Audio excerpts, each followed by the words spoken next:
திரளாக கூடி வந்திருக்கிற உங்கள் அனைவருக்கும் மீண்டும் ஒரு முறை இந்த புனித தோமையார் மலை தேசிய திருத்தல பேராலயத்தின் சார்பாக இனிய புத்தாண்டு நல்வாழ்த்துக்களையும் ஆசீர்வாதத்தையும் தெரிவித்துக் கொள்கின்றேன்.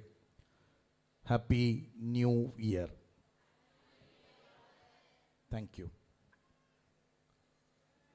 ஒரு வீட்டிலே அந்த குடும்பத்தினரோடு கடவுள் வாழ்ந்து வந்தார். கணவனிடம் கடவுள் சொன்னார், இனிமேலும் இந்த வீட்டில் வாழ்வதற்கு நான் தயாராக இல்லை, நான் கிளம்புகிறேன் என்றார். கிளம்புகிற இந்த நேரத்திலே உனக்கு ஏதாவது வேண்டுமா கேள், அதை கொடுத்துவிட்டு நான் கிளம்புகிறேன் என்று சொன்னார். உடனே அந்த கணவன் யோசித்தான். அவனால் எதை கேட்பது எதை கேட்காமல் விடுவது என அவனுக்கு தெரியவில்லை. உடனே கடவுளிடம் வந்து சொன்னான், கடவுளே, இத்தனை நாட்கள் எங்களோடு தங்கி இருந்தீர்கள், இப்போது திடீரென கிளம்புகிறேன் என சொல்லுகிறீர்கள். திடீரென போகிற இந்த போக்கிலே ஏதாவது வேண்டுமா என சொல்லி கேட்டிருக்கிறீர்களே, எதை கேட்பது எதை விடுவது என எனக்கு தெரியவில்லை. எனக்கு ஒரு நாள் டைம் வேண்டும், நேரம் வேண்டும் என சொல்லி அவன் கேட்டான். உடனே கடவுள் சொன்னார், வேண்டுமானால் இன்னொரு நாள் உன்னோடு நான் தங்குகின்றேன். நீ உன்னுடைய மனைவி பிள்ளைகளோடு ஆலோசித்து அதன் பிறகு உனக்கு என்ன வேண்டும் என்பதை கேள், அதை கொடுத்துவிட்டு நான் கிளம்புகிறேன் என்று சொன்னார். இந்த கணவன் தன் மனைவி பிள்ளைகளையெல்லாம் அழைத்து ஒன்றாக சேர்த்தான். நம் வீட்டில் நம்மோடு தங்கிக் கொண்டிருக்கிற கடவுள் போகிறாராம், எதற்கென எனக்கு தெரியவில்லை, திடீரென போகிறேன் என சொல்லிவிட்டார். பரவாயில்லை, போகிற போது எதையாவது கொடுத்து விட்டு போகிறேன் என சொல்லி இருக்கிறார். என்ன கேட்பதென தெரியாமல் நான் தவித்துக் கொண்டிருக்கிறேன், நீங்கள் ஏதாவது ஐடியா கொடுங்கள் என சொல்லி அந்த மனைவியிடம் தன் பிள்ளைகளிடம் கேட்டார். மனைவி சொன்னால், கடவுள் போகிற பொழுது அவர் இப்படி ஒரு வரத்தை கொடுத்திருப்பது மிகுந்த மகிழ்ச்சி. ஆகவே இந்த வாய்ப்பை நாம் தவறவிடக்கூடாது. நீ கடவுளிடத்திலே நிறைய தங்கத்தை கேள், அதுதான் இப்பொழுது லட்சம் லட்சமாக ஏறிக்கொண்டிருக்கிறது, இனியும் ஏறிக்கொண்டே இருக்கும். ஆகவே தங்கத்தையும் வெள்ளியையும் கேள், அது மட்டும் நமக்கு போதும் என சொன்னாள். உடனே மகள் குறுக்கிட்டாள். மகள் குறுக்கிட்டு சொன்னால், அம்மா, திடீரென தங்கமும் வெள்ளி விலையும் குறைந்து போவதற்கு வாய்ப்பு இருக்கிறது. இந்த ரஷ்யாவும் உக்ரைனும் போரை நிறுத்திவிட்டால் நிச்சயமாக தங்கமும் வெள்ளி விலையும் குறைந்துவிடும். ஆகவே அதை கேட்க வேண்டாம், நாம் எப்போதும் பிழைத்துக் கொள்வதற்கு சொத்துக்களை கேட்போம். நிறைய சொத்துக்கள் நமக்கு கிடைத்தால் அதை வைத்து எப்போது வேண்டுமானாலும் பிழைத்துக் கொள்ளலாம் என மகள் சொன்னாள். உடனே மகன் சொன்னான், அம்மா, உங்களுக்கு எப்போது பார்த்தாலும் தங்கம் வெள்ளி, இவளுக்கு எப்போது பார்த்தாலும் சொத்து, அவை இரண்டும் தேவையில்லை. எல்லோருக்கும் ஒவ்வொருவருக்கும் ஒரு பைக், ஒவ்வொருவருக்கும் ஒரு கார், நல்ல வசதி வாய்ப்புள்ள பைக்கையும் காரையும் கேட்போம் என அவனது பாதிக்கு சொன்னான்.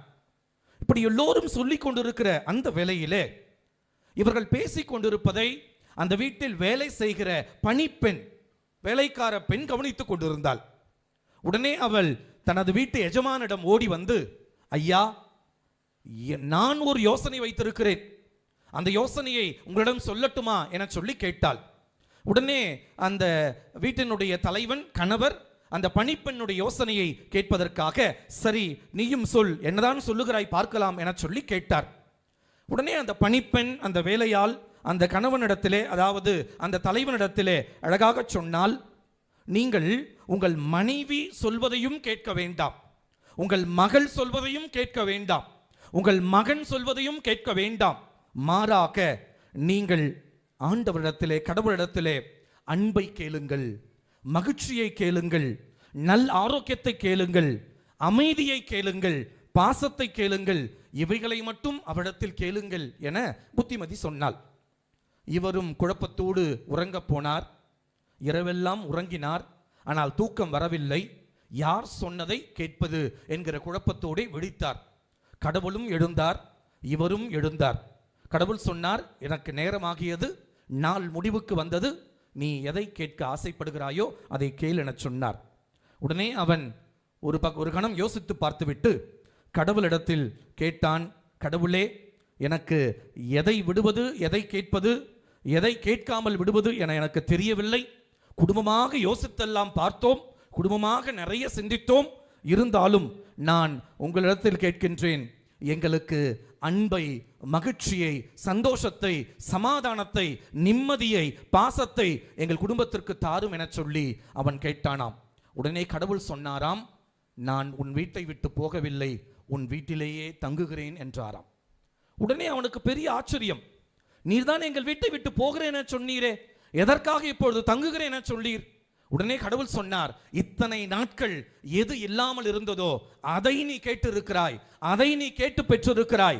உன் குடும்பத்திலே இத்தனை நாட்கள் அன்பில்லாமல் இருந்தது, உன் குடும்பத்திலே இத்தனை நாட்கள் மகிழ்ச்சி இல்லாமல் இருந்தது, இத்தனை நாட்கள் நீ பாசத்தை தேடவில்லை, இத்தனை நாட்கள் நீ அமைதியை தேடவில்லை, இத்தனை நாட்கள் நீ சந்தோஷத்தை தேடவில்லை, மாறாக தேவையில்லாதவற்றையெல்லாம் தேடினாய்.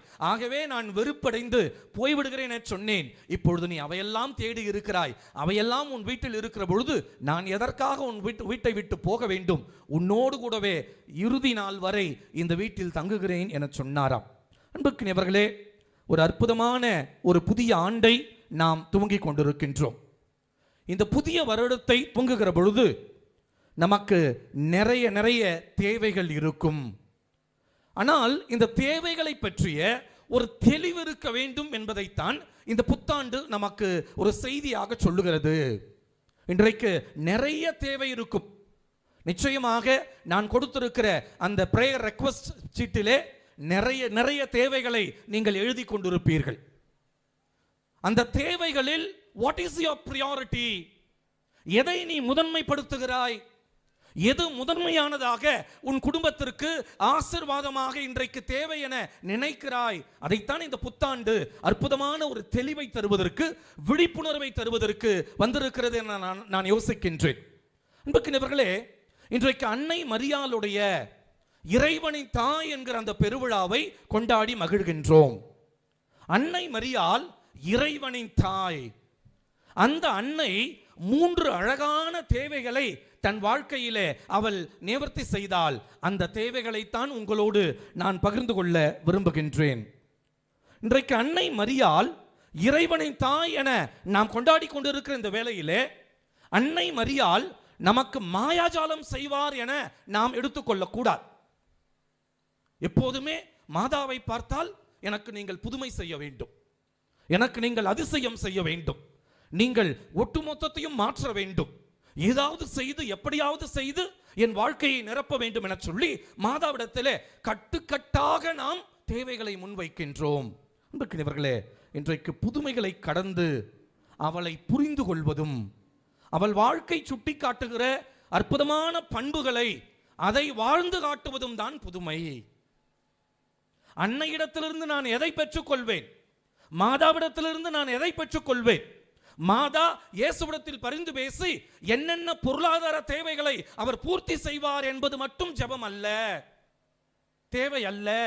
மாறாக அவைகளை கடந்து அவள் சுட்டி காட்டுகிற ஒரு வாழ்விலே 3 அற்புதமான காரியங்கள் இருக்கிறது. அவள் தன் வாழ்வில் பின்பற்றிய அந்த 3ஐ நாமும் பின்பற்றுகிற பொழுது அதுவே புதுமையாக மாறி போகின்றது. 3 அழகான செய்திகளை அன்னை மரியாள் இந்த அதிகாலையில் நமக்கு செய்தியாக தருகிறாள். முதல் செய்தி, ஆகட்டும் என்கிற வார்த்தை.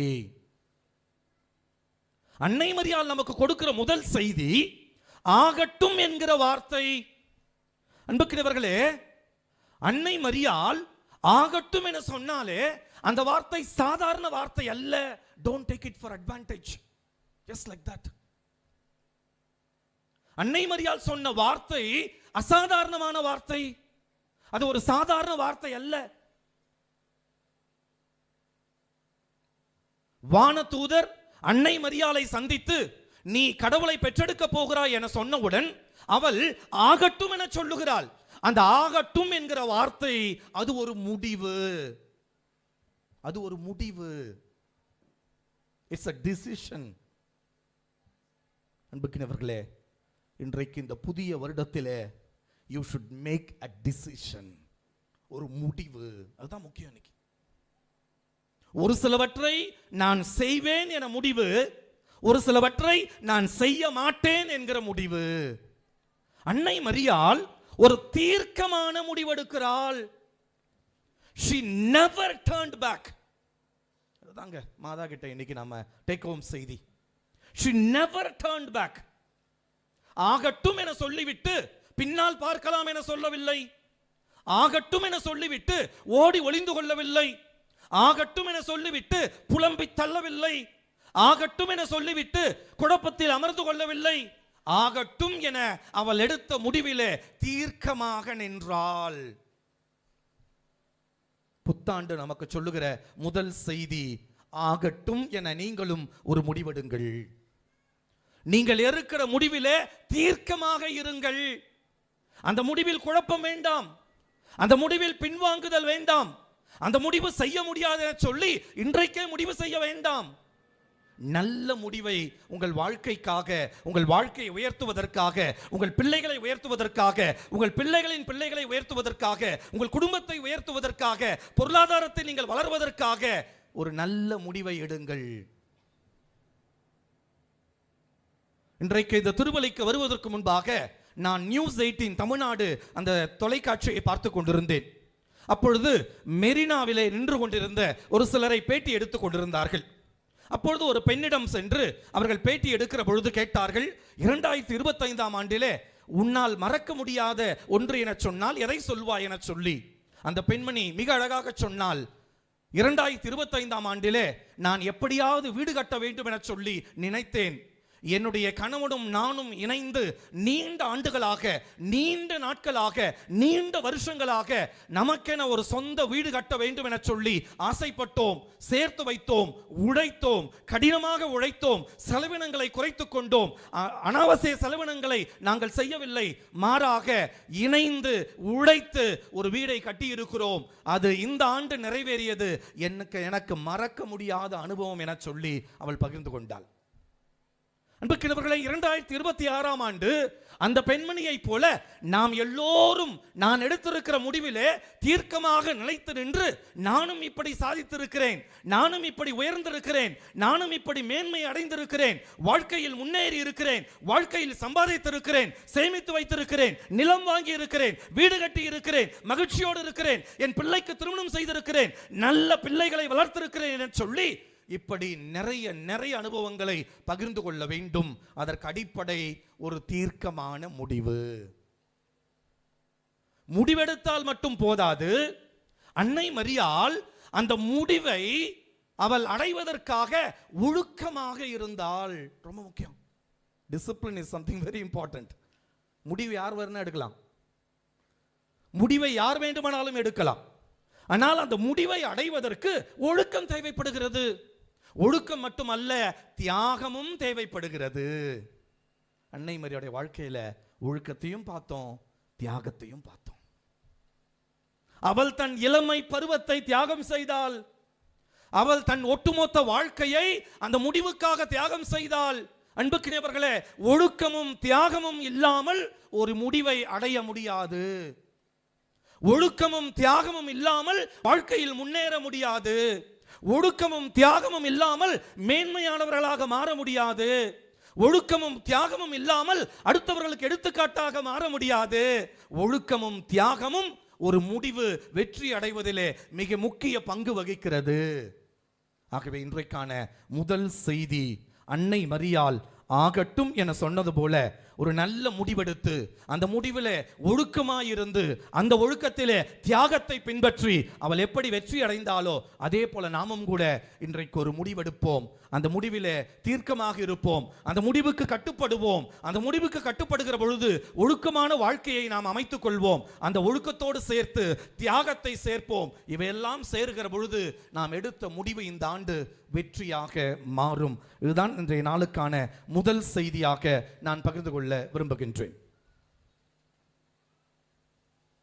ஹிட்லர் மற்றும் ஒரு ஆங்கிலேயர், இந்த இரண்டு பேரும் ஒரு கப்பல் பயணம் செய்து கொண்டிருந்தார்கள். அப்பொழுது இந்த ஹிட்லரும் இந்த கப்பல் பயணம் செய்து கொண்டிருந்த ஆங்கிலேயரும் ஒருவரோடு பேசிக்கொண்டே போனார்கள். அப்படி பேசிக்கொண்டே போன பொழுது ஹிட்லரை பார்த்து இந்த பிரிட்டிஷ்காரர் கேட்டார், அது எப்படி உன்னால் மட்டும் எல்லாம் செய்ய முடிகிறது, உனது வெற்றிக்கு என்ன காரணம் என சொல்லி கேட்டார். அப்போது ஹிட்லர் சொன்னார், என் வெற்றிக்கு காரணம் நான் என் வீரர்களை அழைத்து எதை சொன்னாலும் அவர்கள் செய்வார்கள், வேண்டுமானால் செய்து காட்டுகிறேன் என சொல்லி ஒரு வீரனை அழைத்தார். அந்த வீரன் வந்தான். அந்த வீரனை சொன்னார், நீ கடலில் குதி என சொன்னார். உடனே அவன் எதையும் கேட்காமல், கொஞ்சம் கூட யோசிக்காமல் கடலில் குதித்து விட்டான், செத்து போனான். இந்த பிரிட்டிஷ்காரருக்கு பெரிய ஆச்சரியம். வேண்டுமென்றால் இன்னொரு எக்ஸாம்பிள் கொடுக்கிறேன் சொல்லி இன்னொரு வீரனை அழைத்தார். அந்த வீரனிடம் சொன்னார், நீ அந்த பக்கம் இருக்கிற கடலில் குதி. அவன் அந்த பக்கத்தில் இருக்கிற கடலில் குதித்தான், செத்து போனான். இந்த பிரிட்டிஷ்காரருக்கு ஒரே ஆச்சரியம், என்ன இது, என்ன என சொல்லி கேட்காமல், யோசிக்காமல், எந்த கேள்வியும் கேட்காமல் இவர்கள் அவர் சொன்னதை அப்படியே செய்கிறார்களே. மூன்றாவது வீரன் வந்தான். அவனிடத்திலும் சொன்னார், நீ இங்கிருந்து பெல்ட்டி அடித்து கடலில் குதி என சொன்னார். அவன் குதிக்க போனான். உடனடியாக இந்த பிரிட்டிஷ்காரர் அவன் கையை பிடித்து கேட்டார், என்ன கொஞ்சம் கூட யோசிக்க மாட்டாயா, கொஞ்சம் கூட சிந்திக்க மாட்டாயா, அவர் சொன்னவுடன் உடனடியாக செய்கிறாயே. அவன் சொன்னான், இந்த ஆளோடு இருப்பதை விட நான் கடலில் குதித்து செத்து போவது எவ்வளவோ மேல் என சொல்லி என்னை குதிக்க விடும் என சொன்னானாம். அன்புக்கினவர்களே, இரண்டாவது செய்தி, நான் சிந்திக்கிற மனிதராக மாற வேண்டும். அன்னை மரியாள் எல்லாவற்றையும் தன் இதயத்தில் இருத்தி சிந்தித்து வந்தாள். ரொம்ப முக்கியம். அன்னை மரியாள் எல்லாவற்றையும் தன் மனதில் இருத்தி சிந்தித்து வந்தாள். சிந்திக்க வேண்டும். இன்றைக்கு சிந்திக்கிற திறன் எல்லோரிடமும் குறைந்து விட்டது. இன்றைக்கு கிளிப்பிள்ளை போல ஏதாவது ஒன்று கிடைத்தால் அதை பின்பற்றுகிற மனிதர்களாக நாம் மாறி போயிருக்கிறோம். முன்பெல்லாம் புத்தகங்களை வாசிப்போம். புத்தகங்களை வாசித்து அந்த புத்தகங்களிலிருந்து நாம் ஒரு சில கருத்துக்களை எடுத்து எழுதுவோம். ஆனால் இன்றைக்கு ஏஐ வந்துவிட்டது, கூகுள் வந்துவிட்டது, சிந்திக்கிற திறன் முழுமையாக குறைந்து விட்டது. தேவைப்படுவது அங்கே இருக்கிறது, எடுக்கிறோம், காப்பி அடிக்கிறோம், சப்மிட் செய்கிறோம், அவ்வளவுதான். இன்றைக்கு யாராவது புத்தாண்டு மெசேஜ் புதுசாக உட்காந்து டைப் பண்ண போறீங்களா? இல்லவே இல்லை. ஃபார்வர்ட் அதில் ஒருத்தன் திட்டி எழுதியிருப்பான், ஃபார்வர்டு இல்லைன்னா அது ஃபார்வர்டுன்னு தெரியக்கூடாதுக்காக அப்படி காப்பி பண்ணி பேஸ்ட் பண்ணி அப்படி சுயமாக அனுப்பிச்சாரான் இவர். சிந்திக்கிற திறன் இன்றைக்கு குறைந்து கொண்டிருக்கிறது. அன்னை மரியாள் எல்லாவற்றையும் தன் இதயத்தில் சிந்தித்தாள். அன்புக்கினவர்களே, மிக முக்கியமான புத்தாண்டு செய்தி, சிந்திக்கிற மனிதர்களாக நாம் மாற வேண்டும். வேறொரு வார்த்தையில் சொல்ல வேண்டும் என்றால் பகுத்தறிவு மிக்க மனிதர்களாக நாம் மாற வேண்டும். ரேஷனலைசேஷன் ரொம்ப ரொம்ப முக்கியம். ரேஷனலைசேஷன். தேர்தல் வரப்போகிறது, யாருக்கு நான் வாக்களிக்க வேண்டும் என்பதை நான் முடிவு செய்ய வேண்டும். நான் தேர்ந்து தெளிந்து சிந்தித்து பகுத்தறிவோடு சிந்தித்து நான் முடிவு செய்ய வேண்டும். இன்னார் சொல்லுகிறார், இன்னார் செய்கிறார், இன்னார் எனக்கு பிடிக்கும் என சொல்லி நாம் போகிறோம் என சொன்னால் நாம் சிந்திக்காத மனிதர்களாக மாறி போய் விடுகின்றோம். இன்றைக்கு நிறைய பேர் சிந்திப்பதே கிடையாது. சோசியல் மீடியா சொல்வதை, ஊடகங்கள் சொல்வதை அப்படியே அப்பட்டமாக நம்புகிற மனிதர்களாக நாம் மாறிக்கொண்டிருக்கிறோம். அல்லது அரசியல்வாதிகள் சொல்லுவதை, என்னை போல ஆன்மீகவாதிகள் சொல்வதை கூட அப்படியே ஏற்றுக்கொள்ளுகிறோம். சிந்தியுங்கள். நான் சொல்வதை நீங்கள் ஏற்றுக்கொள்ள வேண்டும் என அவசியம் இல்லை. சிந்தியுங்கள், பகுத்தறிவோடு சிந்தியுங்கள், கேள்வி கேளுங்கள். மிக மிக முக்கியமான ஒரு அற்புதமான பண்பு அன்னை மரியாளிடத்தில் இன்றைக்கு நாம் கற்றுக்கொள்ளுகிறோம். அலசி பார்த்து, திரும்பி பார்த்து, விழிப்புணர்வோடு அன்னை மரியாள் சிந்திக்கிறாள். சிந்திக்கிற போதுதான் பொறுப்புணர்வு வளர்கிறது. பொறுப்புணர்வு வளர்கிற போதுதான் பகுத்தறிவு வளர்கிறது. பகுத்தறிவு வளர்கிற போதுதான் நமது வாழ்வு மேன்மை அடைகிறது. அன்புக்கினவர்களே, சிந்தித்து செயல்பட்டால் பொறுப்புணர்வோடு செயல்பட முடியும், பகுத்தறிவோடு செயல்பட முடியும். ஆகவே அப்பேற்பட்ட ஒரு சிந்திக்கிற மனிதர்களாக நாம் மாற வேண்டும் என்பது புத்தாண்டினுடைய இரண்டாவது செய்தி. அதை அன்னை மரியாள் செய்தால் நம்மையும் செய்ய சொல்லுகிறாள். கடைசி செய்தி சொல்லி முடிக்கிறேன். சிவன் கோயில்ல புறாலாம் உட்கார்ந்து இருந்துச்சான் மேல கோபுரத்தில். திடீர்னு மகிழ்ச்சியோடு ரொம்ப சந்தோஷமா எல்லா புறாவும் அங்க சிவன் கோயிலுடைய அந்த அந்த கோபுரத்தில் இருந்துச்சான். திடீர்னு கும்பாபிஷேகம் செய்யணும் அப்படின்னு சொல்லிட்டு பெயிண்ட் அடிக்கிறதுக்காக, சுத்தம் செய்யறதுக்காக எல்லாரும் வந்தாங்களாம். எல்லோரும் வந்து அதை சுத்தம் செய்கிற பொழுது இந்த புறாக்கள் எல்லாம் அங்கிருந்து ஓடி போய் பக்கத்தில் இருக்கிற ஒரு சர்ச் கோபுரத்திற்குள் போய் அமர்ந்து கொண்டன. அதே தெருவில் இருக்கிற ஒரு சர்ச் கோபுரத்தில் போய் இந்த புறாக்கள் எல்லாம் போய் அமர்ந்து கொண்டு ஏற்கனவே அங்கிருந்த புறாக்களோடு சேர்ந்து மகிழ்ச்சியோடு அங்கே வாழ ஆரம்பித்து விட்டன. பேசின, குதித்தன, விளையாடின, சந்தோஷமாக மகிழ்ச்சியை பகிர்ந்து கொண்டன, அங்கே மகிழ்ச்சியாக இருந்தன. ஒரு சில மாதங்கள் கழித்து அந்த சர்ச்சிலும் திருவிழா வந்தது. திருவிழா வந்ததால் மீண்டும் அங்கே வெள்ளை அடிக்கவும் அதை சுத்தம் செய்யவும் ஃபாதர் ஆரம்பித்தார். உடனே சர்ச்சில் இருக்கிற எல்லா புறாக்களும், அங்கிருந்த புறாக்கள், வந்த புறாக்கள் எல்லாரும் சேர்ந்து இப்பொழுது பக்கத்து தெருவில் இருக்கிற பள்ளிவாசலுக்கு போய் அமர்ந்து கொண்டன. அங்கே ஏற்கனவே இருக்கிற புறாக்களோடு சேர்ந்து இப்பொழுது சிவன் கோயிலிருந்து வந்த புறாக்கள், இப்பொழுது சர்ச்சிலிருந்து வந்த புறாக்கள், இப்பொழுது பள்ளிவாசல் இருக்கிற புறாக்கள் எல்லாரும் சேர்ந்து அந்த பள்ளிவாசலிலே மகிழ்ச்சியோடு மனநிறைவோடு அந்த புறாக்கள் எல்லாம் இருந்தன. திடீரென அந்த ஊரிலே கலவரம் ஏற்பட்டது. ஒருவர் அடித்துக் கொண்டார்கள். இந்த பள்ளிவாசலுடைய மேலே இருந்த புறாக்கள் எல்லாம் அதை பார்த்து கொண்டிருக்கின்றன. அந்த புறாக்களினுடைய ஒரு சிறிய குட்டி புறா ஒன்று, போ நீதான் அந்த குட்டி புறா, இந்த குட்டி புறா ஒன்று அற்புதமாக இந்த தாய் புறாவை பார்த்து கேட்கிறது, அம்மா கீழே என்ன நடக்கிறது? கீழே எதையோ பார்த்து கொண்டிருக்கிறாமே, மனிதர்கள் அடித்துக் கொள்ளுகிறார்களே, ஒருவரை கொலை செய்து கொள்ளுகிறார்களே, ரத்தம் பீரிட்டு ஓடிக்கொண்டிருக்கிறதே, என்ன நடக்கிறது என சொல்லி இந்த புறாக்கள் ஒவ்வொன்றும் பேசிக்கொண்டன. அப்பொழுது தாய் புறா சொன்னது, பள்ளி வாசல் இருக்கிற போதும் நாம் புறாக்கள் தான், சர்ச்சில் இருக்கின்ற போதும் நாம் புறாக்கள் தான், சிவன் கோயிலுடைய அந்த மாடியில் இருக்கிற போதும் நாம் புறாக்கள் தான், எங்கிருந்தாலும் நாம் புறாக்கள் தான். ஆனால் இந்த மனிதர்கள் மட்டுமே, அவர்கள் பிறக்கின்ற போது மனிதர்களாக பிறக்கிறார்கள், பள்ளிவாசலுக்கு போனவுடன் அவர்கள் வேறொரு மதத்தை சார்ந்தவர்களாக, அல்லது சர்ச்சுக்கு போனவுடன் அவர்கள் வேறொரு மதத்தை சார்ந்தவர்களாக, சிவன் கோவிலுக்கு போனவுடன் அங்கே ஒரு மதத்தை சார்ந்தவர்களாக தங்களை பிரித்து பார்க்கிறார்கள், வேறுபாடு பாராட்டுகிறார்கள். அந்த வேறுபாட்டினுடைய அடையாளம் தான் இப்படி அடித்துக் கொள்ளுகிறார்கள். அடித்து மதத்தின் பெயரால் செத்து மடிகிறார்கள். அவர்களுக்கு மதம் பிடித்திருக்கிறது, அவர்கள் மனிதர்களாகவே இல்லை, அவர்கள் ஒருபோதும் மனிதர்கள் அல்ல, மதம் பிடித்தவர்கள் என சொல்லி அந்த தாய் புறா தனது குட்டி புறாவுக்கு சொன்னதாம். ஆனால் நாம் எல்லோரும் எப்போதும் எந்த இடத்திற்கு போனாலும் புறாக்களாகவே இருக்கிறோம். அதனால்தான் உயர்ந்த இடத்தில் இருக்கிறோம். அந்த மனிதர்களை பாருங்கள், தாழ்ந்த இடத்திலே கீழே இருக்கிறார்கள் என சொல்லி அந்த புறாவுக்கு அது பதில் சொன்னதாம். அன்புக்கினியவர்களே, மனித நேயம் என்பது மதத்தை கடந்தது என்பதை அன்னை மரியாள் இன்றைக்கு சுட்டி காட்டுகிறார். இயேசு ஒருபோதும் மதத்தை போதிக்கவில்லை. இயேசு ஒருபோதும் மதத்தை போதிக்கவில்லை. அவர் ஒரு ஆன்மீகத்தை போதித்தார், அவர் ஒரு வாழ்க்கை முறையை போதித்தார், அவர் ஒரு அற்புதமான வாழ்வை போதித்தார். ஏன் இந்த தோமா மலைக்கு வந்து இங்கே ரத்தம் சிந்தி செத்து போனாரே, அந்த தோமையார் மதத்தை போதிக்கவில்லை. He never preached religion.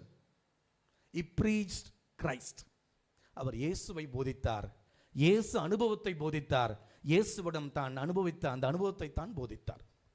இன்றைக்கு அன்னை மரியாள் தருகிற மூன்றாவது செய்தி, சமூக அக்கறையோடு மனித நேயத்தோடு நாம் எல்லோரும் வாழ பழகிக் கொள்ள வேண்டும். அதைத்தான் இன்றைக்கு மூன்றாவது செய்தியாக அன்னை மரியாள் நம் முன்னால் நிறுத்துகிறாள். அன்புக்கினியவர்களே, எலிசபெத் அம்மாளுக்கு உதவி செய்ய வேண்டும் என்பவுடன் ஓடி போகிறாள். அதில் சமூக அக்கறை வெளிப்படுகிறது.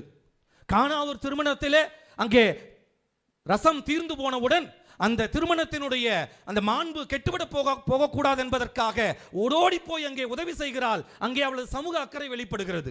சீடர்கள் சிதறண்டு போய் பயந்து போய் அறைக்குள்ளே ஒளிந்து கொண்டிருக்கிற பொழுது சீடர்களுக்கு தைரியத்தை தந்து தெம்பை தந்து வெளியில் வாருங்கள் வெளியில் வாருங்கள் என சொல்லி அவர்களை அழைத்து வருகிறாள். அதில் அவளது சமூக அக்கறை வெளிப்பட்டது. ஆகவே இன்றைக்கு அன்னை மரியாள் நமக்கு சொல்லுகிற அற்புதமான செய்தி, சமூக அக்கறையோடு மனித நேயத்தோடு வாழ பழகிக் கொள்ளுங்கள். அதை உங்கள் பிள்ளைகளுக்கும் பிள்ளைகளின் பிள்ளைகளுக்கும் தயவு செய்து சொல்லித் தாருங்கள் என்பதுதான் 3வது புத்தாண்டு செய்தி. இன்றைக்கு குறைவாக இருப்பது சமூக அக்கறையும் மனித நேயம். சிறிய சிறிய தவறுகளை எல்லாம் பூதரங்கமாக்கி பெரிதாக்கி அசிங்கப்படுத்தி கேவலப்படுத்தி ஒருவரை தற்கொலை செய்யக்கூடிய அளவிற்கு தள்ளுகிற ஒரு சமூகமாக இந்த சமூகம் மாறி போய் இருக்கிறது. ஒரு பதவியை பிடிக்க வேண்டும் என்பதற்காக எவ்வளவு கேவலமானாலும் இன்னொரு தலைவனை பற்றி பேச முடியும் என்பதற்கு இங்க இருக்கிற அரசியல்வாதிகளை பார்த்து நான் கேட்கின்றேன், அல்லது நாம் எல்லோரும் கேட்க வேண்டும், நீங்கள் எங்களுக்கு செய்ததை சொல்லுங்கள். எதற்காக அடுத்தவருடைய குறைகளை சொல்லி எங்களிடம் ஓட்டு கேட்டுக் கொண்டிருக்கிறீர்கள்? நீங்கள் செய்ததை சொல்லுங்கள். எங்களுக்கு என்ன செய்திருக்கிறீர்கள்? என்ன எங்களை உயர்த்தி இருக்கிறீர்கள்? எந்த அளவுக்கு எங்கள் பொருளாதாரம் வளர்ந்திருக்கிறது? அதை யாராவது சொல்ல முடியுமா? ஒரு கட்சி இன்னொரு கட்சியை பற்றி, ஒரு தலைவன் இன்னொரு தலைவனை பற்றி எவ்வளவு கேவலமாக நாக்கு கூசுகிற அளவிற்கு, காதெல்லாம் பொய்த்து போகிற அளவிற்கு கேவலமாக பேசிக் கொண்டிருக்கிறார்கள். இன்னும் பேச போகிறார்கள் 4 மாதங்கள். அன்புக்குரியவர்களே, இப்பேற்பட்ட ஒரு சமூகத்தில் தான் இன்றைக்கு அன்னை மரியாள் தருகிற அற்புதமான செய்தி, மனித நேயத்தோடு சமூக அக்கறையோடு வாழ பழகிக் கொள்ளுங்கள். அன்புக்குரியவர்களே, நான் நிறைவு செய்கின்றேன். ஆகட்டும் என்ற வார்த்தை, மாற்று சிந்தனை, சமூக அக்கறை, இந்த 3ஐயும் அன்னை மரியாள் பின்பற்ற சொல்லி இன்றைக்கு அதை எடுத்துச் செல்ல சொல்லி அழைக்கிறாள். அதை கொண்டு போய் 2026 முழுவதும் வாழ்ந்து முடிப்பதுதான் அன்னை மரியாள் செய்ய போகிற புதுமை, அதிசயம். அந்த புதுமையை, அந்த அதிசயத்தை நாம் எல்லோரும் வாழச் செய்வோம். இறைவன் உங்களை நிறைவாக ஆசீர்வதிப்பாராக. ஆமேன்.